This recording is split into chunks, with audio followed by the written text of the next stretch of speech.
இந்திய தேசத்தினுடைய மகத்தான பொதுவுடைமை போராளி அன்பு தோழர் நல்லக்கண்ணு அவர்கள் இயற்கை அடைந்திருக்கிறார். வரலாற்று பூர்வமான வாழ்க்கை, வரலாற்று சிறப்புமிக்க வாழ்க்கை என்று நாம் சிலருடைய வாழ்க்கையை குறிப்பிடுவோம். இது தோழர் நல்லக்கண்ணு அவருடைய இந்த வாழ்க்கையை பொறுத்தவரை அது ஒரு சரித்திரம் அல்லது வரலாறு என்று குறிப்பிடுவது ஏதோ பேரளவிற்கு எல்லோரும் சொல்வதைப் போல் அல்ல. இந்தியாவில் கம்யூனிஸ்ட் கட்சி இயக்கத்தினுடைய வரலாற்றை குறிப்பிடுவதும் விளக்குவதும் தோழர் நல்லக்கண்ணு அவருடைய வாழ்க்கையை நாம் பேசுவதும் ஏறக்குறைய 2-3 தான். இந்திய மண்ணில் 1920ஆம் ஆண்டு கம்யூனிஸ்ட் கட்சியினுடைய முதல் கிளை உருவானது. கட்சி கிளை உருவான 5 ஆண்டுகள் கழித்து 1925இல் அருமை தோழர் நல்லக்கண்ணு அவர்கள் திருநெல்வேலி மாவட்டத்தினுடைய இன்றைய தூத்துக்குடி மாவட்டத்தினுடைய ஸ்ரீவைகுண்டம் அருகிலே இருக்கக்கூடிய ஒரு கிராமத்திலே பிறந்தார். ஸ்ரீவைகுண்டம் போன்ற பகுதியிலிருந்து பிறந்து இந்தியாவுடைய நில உடைமைக்கு, சாதி ஆதிக்கத்திற்கு இன்றைக்கும் ஒரு எடுத்துக்காட்டாக இருக்கிற பகுதி ஸ்ரீவைகுண்டம். ஆனால் ஸ்ரீவைகுண்டம் பகுதியிலிருந்து சாதியை மறுக்கிற, சாதிக்கு எதிராக ஒரு போராட்ட வாழ்க்கையை வாழ்ந்த அருமை தோழர் நல்லக்கண்ணு பிறந்தார் என்பதே மிக முக்கியமான ஒரு வரலாற்று செய்தி. எனவே கம்யூனிஸ்ட் கட்சி இந்த மண்ணில் உருவாக்கப்பட்டு 5 ஆண்டுகள் கழித்து தோழர் நல்லக்கண்ணு பிறக்கிறார் 1925இல்.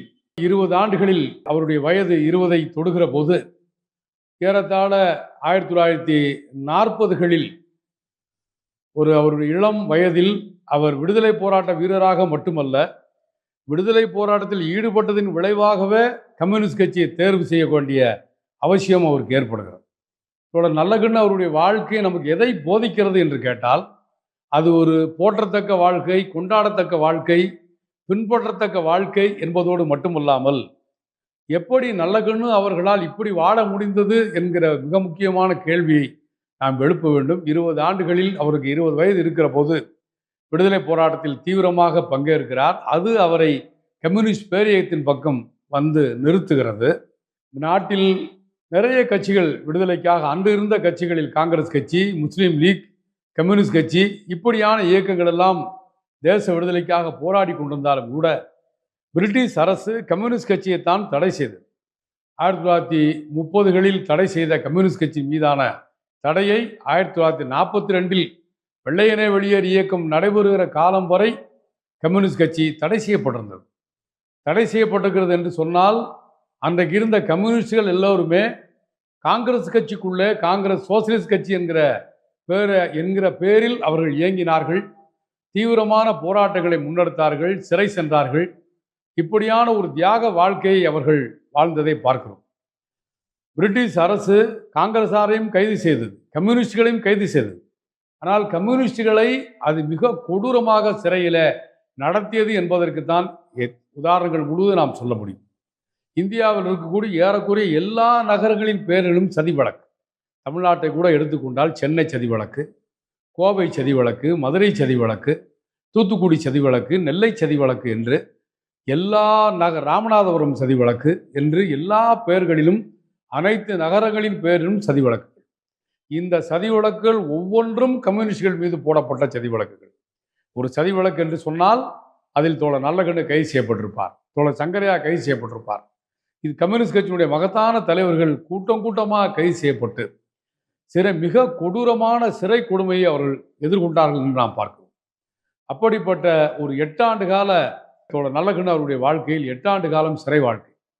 அதே போல பிரிட்டிஷ் அரசாங்கம் தடை செய்திருந்த காலத்தில் தலைமறைவாக இருந்து கட்சி பணி செய்ய வேண்டும் என்பதற்காக அவர்கள் மலைப்பகுதியிலே, வனாந்திர பகுதிகளிலே அவர்கள் தங்கியிருப்பது, அங்கே இருந்து மாலை நேரங்களில் மாறுவேடம் விட்டுக்கொண்டு மக்கள் மத்தியிலே வந்து கட்சி பணி செய்வது, பிரிட்டிஷ் அரசுக்கு எதிராக மக்களை திரட்டுவது, மக்களை ஒரு இடதுசாரி இயக்கத்தின்பால் மக்களை ஈர்ப்பதற்கான அரசியலை முன்னெடுப்பது என்கிற பணிகளை எல்லாம் மிகுந்த துணிச்சலோடு நல்லக்கண்ணு போன்றவர்கள் மேற்கொண்டார்கள் என்று நாம் பார்க்கிறோம்.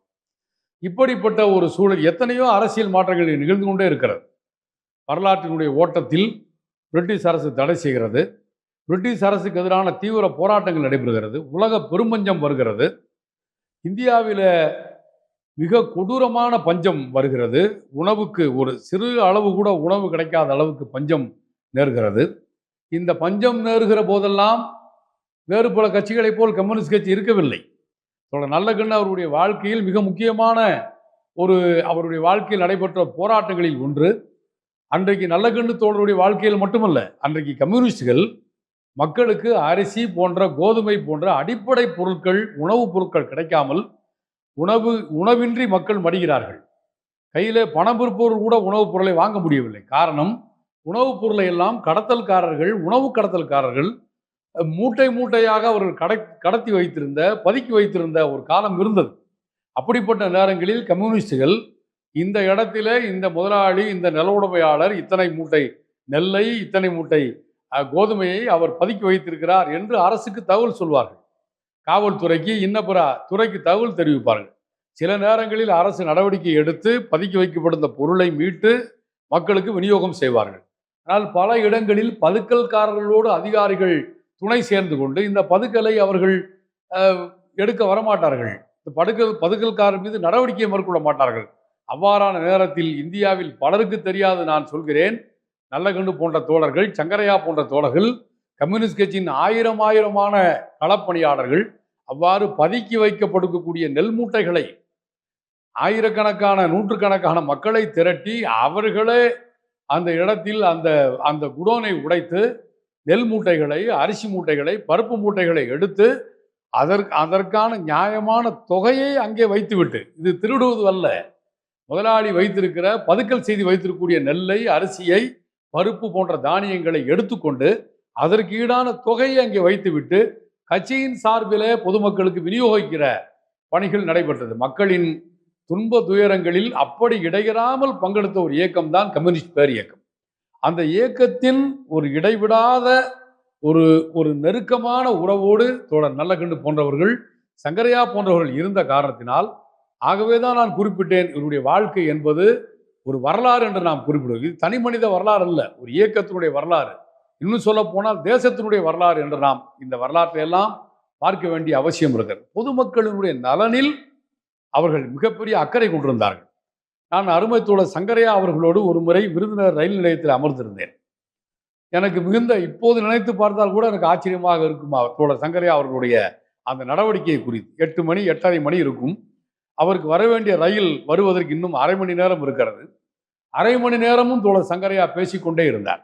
அவருடைய கேள்வியில் மிக முக்கியமான ஒரு கேள்வி, இந்த விருதுநகர் ரயில் நிலையத்திற்கு எத்தனை கூட்ஸ் வண்டி வருகிறது, எத்தனை சரக்கு ரயில் வருகிறது என்று கேட்டார். திடீரென்று தோழர் சங்கரையா கேட்டவுடன் இதற்கு என்னால் பதிலளிக்க முடியவில்லை. நல்ல வேளையாக அருகில் இருந்த அந்த ரயில் நிலையத்தினுடைய அதிகாரி அவர் உடனடியாக வந்துவிட்டார். அவர் பதிலளித்தார், எத்தனை சரக்கு ரயில் வருகிறது, எத்தனை மூட்டை இங்கே சரக்கு கையாளப்படுகிறது என்கிற செய்தியெல்லாம் தோழர் சங்கரையா அவர்கள் பொறுமையாக கேட்டு தெரிந்து கொண்டார். அந்த நிலையத்தினுடைய அதிகாரி விடைபெற்று சென்ற பிறகு அவரிடம் நான் கேட்டேன், எதற்காக இதை இவ்வளவு அக்கறையாக கேட்டீர்கள் என்று தோழர் சங்கரையாவிடம் கேட்டபோது அவர் சொன்னார், விருதுநகர் என்று சொன்னாலே வர்த்தக நகரம். இந்த நகரத்தினுடைய வர்த்தகம் இன்றைக்கும் செழிப்பாக இருக்கிறதா என்பதை நாம் எவ்வாறு தெரிந்து கொள்வது? இங்கே வந்து செல்கிற சரக்கு ரயிலை வைத்துத்தானே தெரிந்து கொள்ள முடியும் என்று தோழர் சங்கரையா கேட்டார். நான் அதிசயித்து போனேன். ஒரு நகரத்தின் மீது, அந்த நகரத்துக்கு திடீரென்று வந்து செல்கிற ஒரு தலைவர், அந்த நகரத்தினுடைய பெருமையின் மீது, அந்த நகரத்தினுடைய பொருளாதாரத்தின் மீது எவ்வளவு அக்கறை கொண்டிருந்தார் என்று நான் ஆச்சரியப்பட்டேன். இப்படித்தான் நல்லக்கண்ணு போன்றவர்கள், சங்கரையா போன்றவர்கள் மக்களினுடைய வாழ்க்கையில் இரண்டர கலந்து வாழ்ந்தார்கள். எனவேதான் தமிழக மக்களால் மிகவும் நேசிக்கப்படுகிற தலைவர்களாக தோழர் சங்கரையா இருந்தார், நல்லக்கண்ணு இருந்தார் என்று நாம் பார்க்கிறோம். இப்படிப்பட்ட ஒரு தியாக வாழ்க்கை அருமை தோழர் நல்லக்கண்ணு அவருடைய வாழ்க்கை. ஒரு 8 ஆண்டு காலம் சிற வாழ்க்கை. அதே போல தலைமுறைவாக இருந்து கட்சி பணி செய்தது, பிரிட்டிஷ் அரசுக்கு எதிராக மக்களை திரட்டியது போன்ற பணிகளை மேற்கொள்கிறார். இவ்வளவு தீவிரமான போராட்டங்களுக்கு பிறகு நாட்டிற்கு விடுதலை கிடைக்கிறது. ஆனால் கொடுமை என்ன? விடுதலைக்கு பிறகு நம்முடைய சொந்த அரசாங்கம் கம்யூனிஸ்ட் கட்சியை 1948 தடை செய்தது. என்ன காரணம்? விடுதலைக்காக போராடிய கட்சிகள் இந்த நாட்டில் அரசியல் விடுதலை கிடைத்தவுடன் அவர்கள் திருப்திப்பட்டு கொண்டார்கள். ஆனால் கம்யூனிஸ்டுகள் அரசியல் விடுதலையோடு திருப்தி அடையவில்லை. கம்யூனிஸ்டுகள் இங்கே மக்களுக்கு பொருளாதார விடுதலை வேண்டும் என்று முழக்கமிட்டது, மக்களுக்கு சமூக விடுதலை வேண்டும் என்று முழக்கமிட்டது. எப்படி சமூக விடுதலை கிடைக்கும், எப்படி பொருளாதார விடுதலை கிடைக்கும்? பிரிட்டிஷார் இருந்த இடத்திலே இந்தியாவுடைய ஆட்சியாளர்கள் இருக்கிறார்கள். அன்றைக்கும் பிரிட்டிஷார் முதலாளிகளை ஆதரித்தார்கள். புதிதாக பொறுப்புக்கு வந்த விடுதலை பெற்றவுடன் வந்த அரசாங்கமும் இந்த நாட்டினுடைய முதலாளிகளை, பெருமுதலாளிகளை, கார்ப்பரேட்டுகளை, இன்னும் சொல்ல போனால் நில உடைமையாளர்களை ஆதரித்தார்கள். எனவே பஞ்சாலைகளிலே 10 மணி நேரம் 15 மணி நேரம் வரை தொழிலாளர்கள் மிக கொடூரமாக சுரண்டப்பட்டார்கள். விடுமுறை என்பதே கிடையாது. விலங்குகளைப் போல் விடுதலை அடைந்த இந்தியாவில் தொழிலாளர்கள் பஞ்சாலைகளில, ஜின்னிங் ஃபேக்டரிகளில கொடுமைப்படுத்தப்பட்டார்கள். அவர்களுக்கு முறையான கூலி வழங்கப்படவில்லை. நான் இந்த நேரத்தில் பெருமையோடு சொல்வேன், அன்றைக்கு கம்யூனிஸ்ட் இயக்கத்துடைய மகத்தான தலைவர்கள் ஆலை இருக்கிற எல்லா இடங்களிலும், தொழிற்சாலை இருக்கிற எல்லா இடங்களிலும் தொழிற்சங்கங்களை நிறுவி தொழிலாளர்களுடைய உரிமைகளுக்கான செங்கொடியை கையில் ஏந்தி போராடினார்கள். அதே போல நில உடைமையாளர்கள் பண்ணை அடிமைகளாக விவசாய கூலிகளை நடத்தினார்கள். விவசாய கூலி என்கிற அந்த புதிய சொல் கிடையாது. இந்த புதிய சொல் கம்யூனிஸ்ட் கட்சி இந்த மண்ணிற்கு வழங்கிய சொல். அதுவரை பண்ணை அடிமைகள் என்றுதான் அவர்களுக்கு பெயர். கம்யூனிஸ்ட் கட்சி தான் இவர்கள் விவசாய கூலி தொழிலாளர்கள் என்கிற ஒரு புதிய சொல்லாடலை உருவாக்கி இந்திய மண்ணிற்கு வழங்கியது. அப்படிப்பட்ட பண்ணை அடிமைகளுக்கு விடுதலை வேண்டும் என்பதற்காக, நியாய கூலி வேண்டும் என்பதற்காக, அவர்களுக்கு விடுமுறை வேண்டும் என்பதற்காக கிராமம் கிராமமாக செங்கொடி ஏற்றி வைத்து கம்யூனிஸ்ட் கட்சி போராடியது. விடுதலை அடைந்த நாட்டினுடைய அரசாங்கம் யோசித்தது, தொழிலாளிகளுக்காக போராடுகிற கம்யூனிஸ்ட் கட்சி, விவசாயிகளுக்காக போராடுகிற கம்யூனிஸ்ட் கட்சி, குத்தகை விவசாயிகளுக்காக போராடுகிற கம்யூனிஸ்ட் கட்சி, விவசாய கூலி தொழிலாளர்களுக்காக போராடுகிற கம்யூனிஸ்ட் கட்சியை இடையூறாக இந்திய முதலாளிகள் பார்த்தார்கள், இந்திய நில உடைமையாளர்கள் பார்த்தார்கள். எனவே நில உடைமையாளர்களின் அரசான இந்திய அரசு, பெருமுதலாளியின் அரசான இந்திய அரசு கம்யூனிஸ்ட் கட்சியை தடை செய்தது. 1948 தடை செய்து 50 வரை தடை நீடித்தது. இந்த தடை செய்யப்பட்ட காலத்தில் இந்தியாவுடைய சிறைகளில் ரத்தம் வடிந்தது. அனைத்து சிறைகளிலும் கம்யூனிஸ்டுகள் நிரம்பி இருந்தார்கள். அப்படிப்பட்ட ஒரு காலத்தில் 1949 கர்காக்குறிச்சி என்கிற கிராமத்திலே நல்லகண்ணு தலைமுறையாக இருக்கிறார். யாரோ ஒரு உளவாளிகள் நல்லகண்ணுவை காட்டி கொடுக்கவே காவல்துறையினர் அவரை கைது செய்கிறார். 49 கைது செய்த காவல்துறை அவர் மீது மேலேறி நின்று பூட்ஸ் காலால் அவருடைய மார்பிலே ஏறி மிதிக்கிறார்கள். மிக கொடூரமான தாக்குதலை கம்யூனிஸ்ட் கட்சி தலைவர்கள் மீது தாக்குதல் தொடுக்கப்படுகிறது. நல்லகண்ணு அவர்கள் சிறை வைக்கப்பட்டு மிக கொடூரமாக பூட்ஸ் காலால் தாக்கப்பட்டார். இதிலும் திருப்தி அடையாத ஒரு காவல்துறை அதிகாரி அவர் புகைத்து கொண்டிருந்த சிகரெட்டை வைத்து நல்லகண்ணு அவர்களுடைய மீசையிலே சூடு வைத்து கருக்கி ஒவ்வொரு முடியாக நல்லகண்ணனுடைய மீசையை கருக்கி அவர்கள் கொடூரமான சித்திரவதை செய்தார் என்று வரலாறு குறிப்பிடுகிறது. இப்படிப்பட்ட சித்திரவதைகளால் நல்லகண்ணு போன்றவர்களுடைய உருக்கு போன்ற இதயத்தை குலைக்க முடியவில்லை. அவர் வாழ்நாளில் 80 ஆண்டுகளுக்கு மேலாக, அவருடைய வாழ்நாள் 100 ஆண்டுகளை கடந்தது என்று சொன்னால் அது 80 ஆண்டுகளுக்கு மேலாக தமிழ் மண் முழுவதும், தமிழ்நாடு முழுவதும் நடந்து திரிந்து, சைக்கிளில் சென்று, இருசக்கர வாகனத்தில் சென்று, பேருந்துகளில், ரயில்களில் பயணம் செய்து இறுதி வரை மக்கள் மத்தியில பேசிக் கொண்டிருந்த, எழுதி கொண்டிருந்த, சிந்தித்துக் கொண்டிருந்த, செயல்பட்டு கொண்டிருந்த ஒரு மகத்தான தலைவனை இன்றைக்கு தமிழ்நாடு இழந்திருக்கிறது. நல்லகண்ணு அவருடைய மரணம் நமக்கு கவலையை ஏற்படுத்தினாலும் கூட அவருடைய கொண்டாட்டமான அந்த வாழ்க்கை உண்மையில் தமிழ் மக்கள் கொண்டாட வேண்டிய ஒரு வாழ்க்கை. அந்த வாழ்க்கை என்பது ஒரு கம்யூனிஸ்ட் வாழ்க்கை.